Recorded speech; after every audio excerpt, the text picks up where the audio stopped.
matin du 3e jour. Petite bouillie qui passe bien. La bouillie des biscuits de survie. Bon, il nous reste un peu plus de 10 km, 11 km pour atteindre notre point d'arrivée là en fin de matinée. Donc on va plier le camp tranquille et puis se remettre en route. Après avoir préparé les pieds, soigné les ampoules bien sûr. Voilà. Effectivement c'est très bon comme ça. Enfin c'est très bon. C'est pas mauvais. Ça passe. Bon bah au niveau du couchage, encore une fois ça a été cette nuit, comme d'hab un peu froid vers 5 h du mat, un peu de condensation dans le sac de couchage. Mais ça l'a fait après une fois posé contre le feu, le sac à dos comme oreiller. Et voilà quoi. Donc ouais vous avez vu la bouteille de récup d'hier, ça fait du coup plus d'amport d'eau. Bon moi je vais manger ma bouillie. Voilà, rafistolé, prêt à repartir.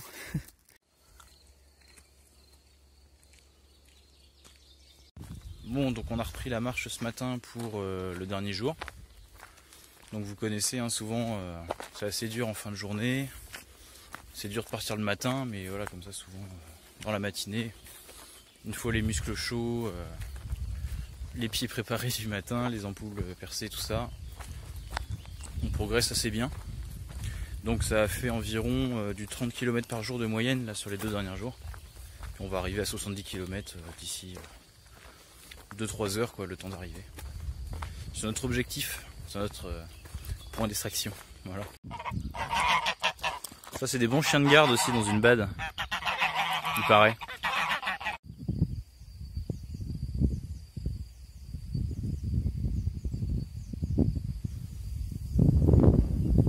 Bon, on approche de notre objectif. On est sur une petite route là, d'après un panneau, il nous reste que 1 km, 1,5 km. Donc voilà, on arrive sur le point d'extraction, si on veut dire. On arrive à l'arrivée, tout simplement. Donc bah voilà, le temps d'arriver tranquillement. Donc on aura fait nos 70 km en 2 jours et 2 heures. Donc le but c'était pas de faire le meilleur temps, mais juste d'arriver. Donc voilà, on va arriver là dans pas longtemps et moi je vous retrouve tout à l'heure pour un petit rétex de tout ça. Un commentaire sur cette fin de randonnée? Ah bah tu n'es pas décédé, donc le sac TSK 3 jours fonctionne parfaitement. Il est approuvé survie. C'est bon. Approuvé, c'est bon. Ouais, c'est bien. Allez Chinex. Alors donc nous sommes le lendemain du retour de la rando.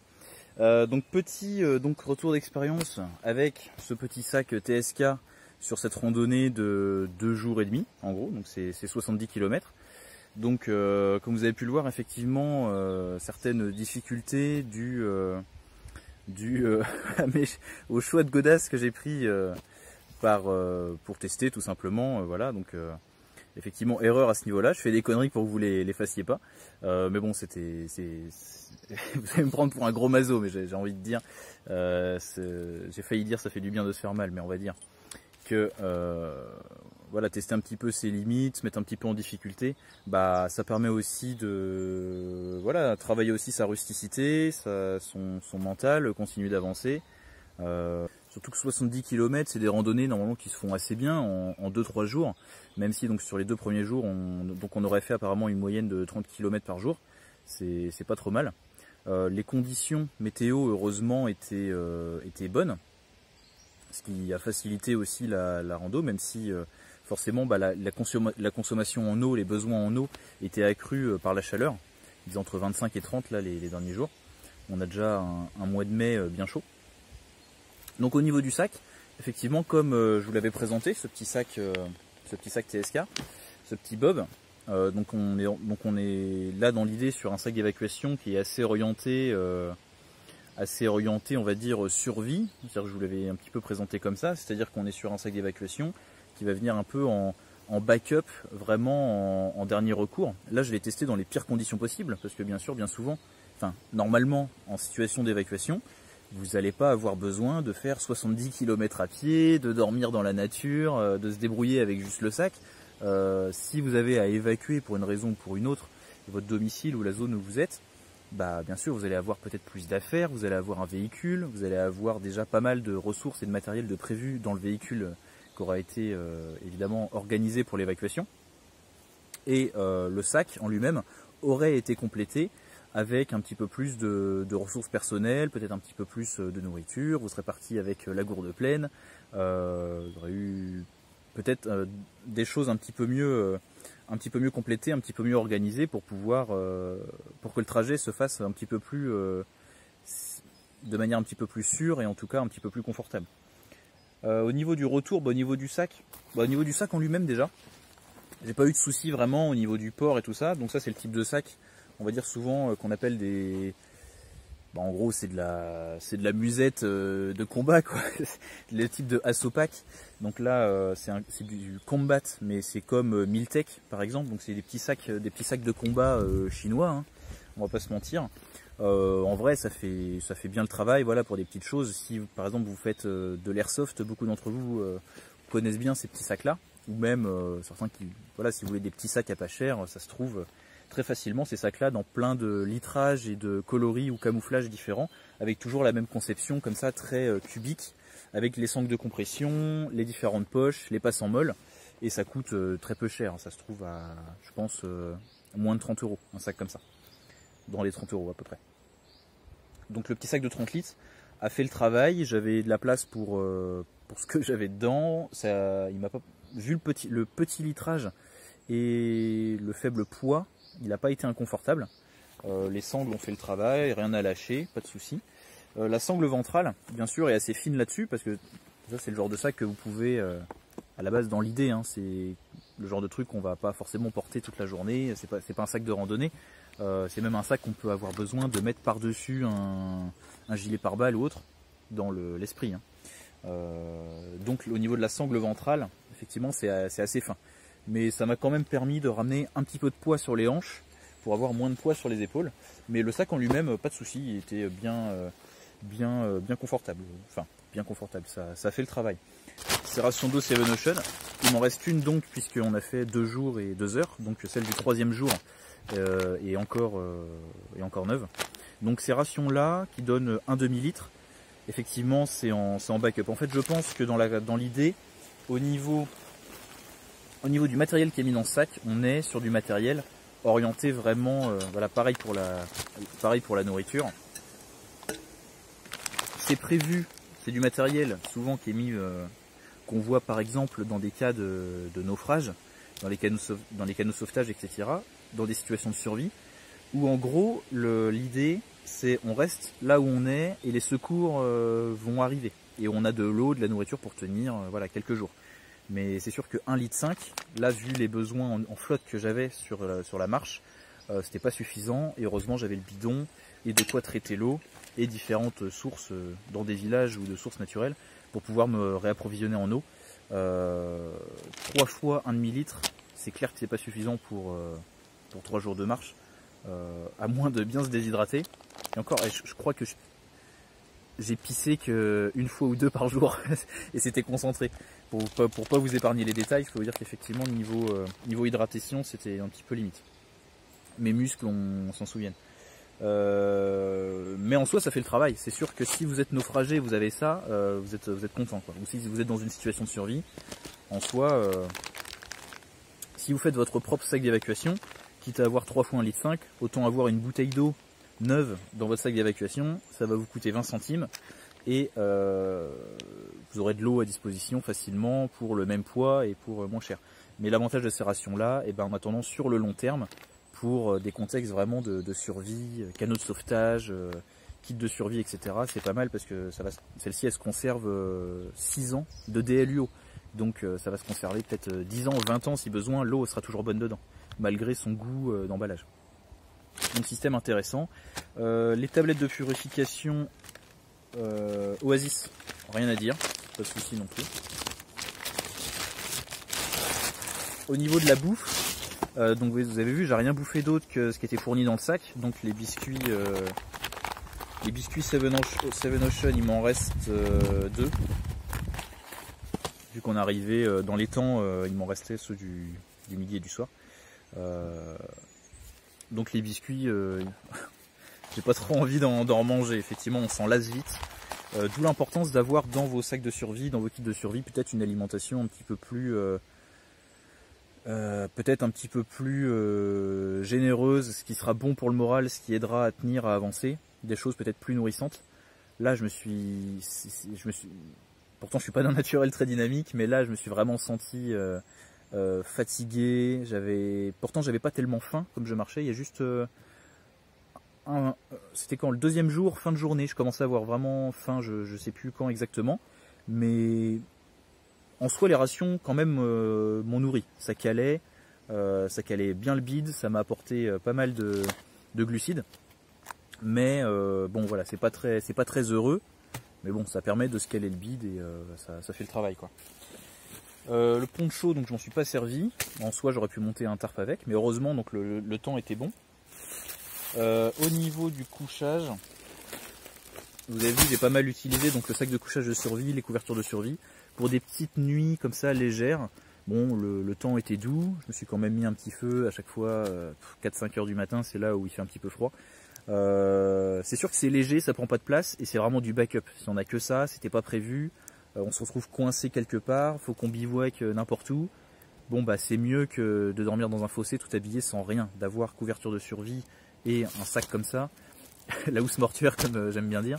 C'est sûr que ça va dépanner, c'est mieux que rien, mais évidemment ça vaudra jamais un tapis de sol, un sac de couchage, un tarp. Tout ce qui va bien pour un bivouac tactique léger aussi, un petit peu plus confortable. Donc, mais en soi ça fait le travail. Même si c'était bien sûr bruyant, pas confortable, ça condensait. Donc au bout de quelques heures de sommeil, sur la deuxième nuit je me suis endormi peut-être à 22h, 23h. À 5h du matin j'étais réveillé un peu par la fraîcheur de la nuit, mais qui était en plus exacerbée par l'humidité de mes vêtements que j'avais donc porté toute la journée, et en plus qui condensait par ma propre chaleur, par contraste avec la fraîcheur de la nuit dans ce sac qui est complètement étanche. Donc en soi c'est du backup. Ok, ça garde notre air chaud, mais ça va au bout de quelques heures quand même, et même assez rapidement, vite condenser. Mais voilà, tout à fait possible de passer des petits bivouacs légers avec ça, bien sûr dans un esprit survie. Donc pourquoi pas avoir ça. Les couvertures de survie, il y en a plein qui sont contre, parce que effectivement c'est merdique. Si on compare ça avec un sac de couchage, c'est sûr, il n'y a pas photo. C'est comme si on comparait un vélo avec un avion de chasse. Mais voilà, ça dépend ce qu'on veut faire. Les trucs que j'ai pu trouver sur la route, je suis vraiment un marsouiné. Tout ce qui est trousse de soins, ça m'a servi, surtout pour traiter mes ampoules, avec le Gorilla Tape qui pour le coup a vraiment fait le travail. Pareil, je suis parti 3 jours, j'avais des godasses de merde, mes chaussettes se sont trempées, bien sûr, j'avais qu'une seule paire de chaussettes pour les 3 jours. Donc niveau ampoule, j'ai pris tarif. Mais voilà, grâce à tout ça, ça l'a fait. Et surtout, c'était dans les principes, j'ai pu la compléter avec ce que j'avais en EDC. Donc j'ai porté garrot, compressif, voilà. Au niveau de l'éclairage, donc j'en ai utilisé une pour tester là les light sticks. Donc souvent on utilise un nom générique qui vient d'une marque, j'ai encore zappé le nom. Mais en soi j'étais étonné ça illuminait quand même bien. Je dirais, bon, ça fait 1 lumen, hein. Ça fait quasi rien. Je sais même pas si c'est mesurable. Mais en soi, bon, je l'ai essayé une nuit et ça éclairait un petit peu. Ça permettait d'économiser les piles. Soit dans un abri ou dans des décombres, ou si vous faites un bivouac quelque part, c'est sûr que vous n'allez pas consommer les piles de la frontale. Cette frontale-là, pour le coup, c'est un modèle générique qu'on voit souvent un petit peu partout, là, des petites frontales chinoises en triple A, avec le triple A fourni à l'intérieur. 3 piles triple A. Pareil, ça a fait le boulot. Franchement, elle éclairait assez fort. Après, c'est pas du matos, c'est sûr qu'il va durer des années. Le kit feu, je m'en suis pas servi. Même si j'avais tout essayé et tout était efficace, mais je me suis pas servi du kit feu, puisque j'avais donc en EDC un briquet. Paracorde non plus, je m'en suis pas servi. Carnet, je m'en suis pas servi. Ah, et tout ce qui était paquet de mouchoirs et lingette bébé, je m'en suis servi pour le confort avant de dormir, c'était appréciable. Quand vous êtes dans des situations comme ça, vraiment assez rustiques et tout ça, et je vous encourage vraiment à tester, en soi c'est rien, là c'est juste une petite randonnée, mais d'aller comme ça, de se mettre un peu en difficulté avec pas mal de rusticité, peu de confort, on a manqué d'eau, pas beaucoup à manger, beaucoup de marches, les ampoules, etc. Le moral prend vite un coup, et c'était le cas sur le deuxième jour, j'avais pas le moral en fait rapidement.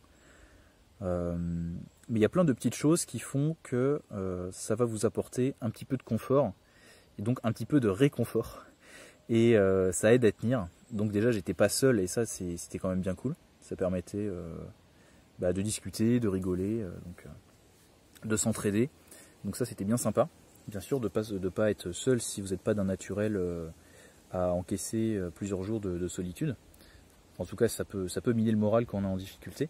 Mais donc tout ce qui est bouffe, hygiène, voilà, des petits plaisirs, bien dormir, voilà, c'est vraiment le genre de trucs qui font largement la différence quand vous êtes un petit peu en difficulté ou sur le terrain plusieurs jours. Et ça aide à tenir. Ça aide à tenir. Et en fait, il n'y a pas de honte. Je sais pas trop comment dire ça. Il n'y a pas de honte à se dire je vais prendre tel truc parce que voilà, je sais que je ferai bien et ça me permettra de tenir à moyen terme, voire à long terme sur le terrain. Voilà, par exemple, il y a des gens qui sont moqués parce qu'ils vont prendre un oreiller gonflable. je sais pas, je cherche des petits exemples. Des choses que d'autres prendraient pas forcément. Par exemple, il y a quelques temps, on se faisait un challenge là entre vidéastes, les petits défis, objets de luxe et tout ça. Mais typiquement, c'est plein de petites choses. Moi, me connaissant, je sais que ce serait par exemple au niveau de la bouffe. Un petit truc qui fait plaisir. Le moment du repas, c'est un moment réconfortant.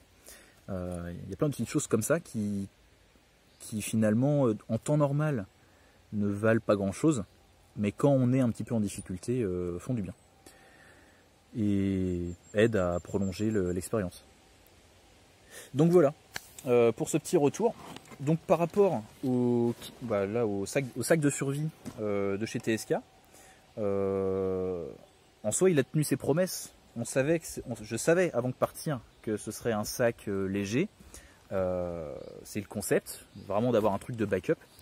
Bien sûr, en situation réelle, vous n'allez pas faire ce que j'ai fait s'il y a un problème. Imaginons que vous avez à évacuer votre domicile. Vous n'allez pas faire 70 bornes avec juste le sac, ma bite et mon couteau, à dormir en boule dans un fossé et à rien bouffer pendant 3 jours. Si vous êtes organisé, bien préparé, vous allez avoir un véhicule, encore une fois, de quoi tenir et peu importe où est votre point de chute, même si c'est à 200 bornes, dans la journée vous y êtes, et puis voilà. Avec bien sûr une évacuation bien organisée. Donc voilà en gros pour tout ça. J'ai sûrement zappé plein de choses, mais le sac a tenu les promesses, je l'ai dépouillé, j'ai flingué le contenu à m'en servir. Mais voilà.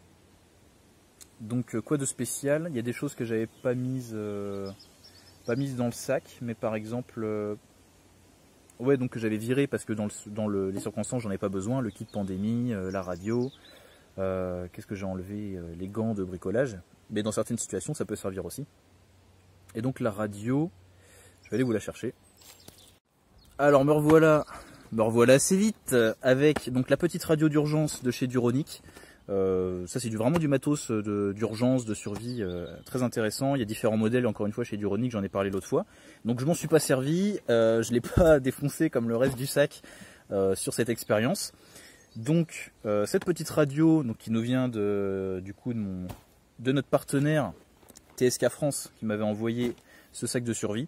Cette radio là, donc évidemment vous pouvez aussi la trouver chez TSK France, mais elle va partir en loterie, je vais vous l'offrir.